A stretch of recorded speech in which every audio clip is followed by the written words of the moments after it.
sempre cubren estas noticias de que non é fácil desplazarse ata aquí, senón con un acto de voluntade. Por suposto, empezar por agradecer a presencia aquí do secretario xeral de Política Lingüística, amigo Valentín, sin o cual non sería posible este premio, que logo vamos a falar. Dar tamén aquí a benvida e o agradecemento ao tenente alcalde do Concello de Ourense, vicepresidente da Diputación, o alcalde de Amoeiro, o presidente da Asociación de Veciños de aquí de Cima de Vila, os representantes da Diputación de Ourense, da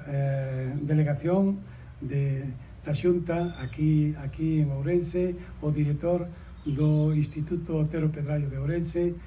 Susana, que é da casa, porque ela é vocal desta comisión, pero tamén é decana da Facultade de Historias aquí en Ourense, e tamén os dous profesores do Colexio das Franciscanas, cuyos alumnos están aquí presentes e que para eles quedaranlle na memoria algunhas cousas como me quedaron a min de cando eu vi aquí a don Ramón Otero Pedrallo, non? Eu vou vos contar unha anécdota, porque don Ramón Otero Pedrallo era docente, era investigado que nos acompaña, non? Os alumnos das franciscanas, moitas grazas por estar aquí, porque sodes os primeiros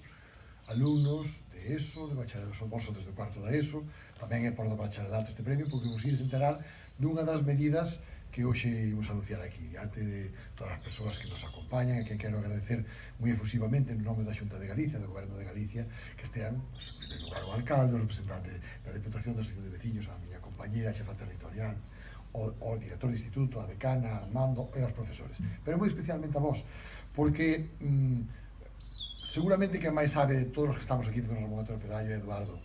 López Pereira, que os acabo de falar. Non só é o presidente desta fundación, desta magnífica casa. Entrevistou a Cadena SER cando viñamos para aquí, eu villa dicindo que é unha das casas que a mí máis me sobrecolle de Galicia, porque é un dos altares culturais que temos da cultura en Galicia. Esta casa é unha casa magnífica, que impón pola súa arquitectura, pero que aquí reside a inteligencia e o saber do que foi un dos pilares máis potentes da nosa cultura.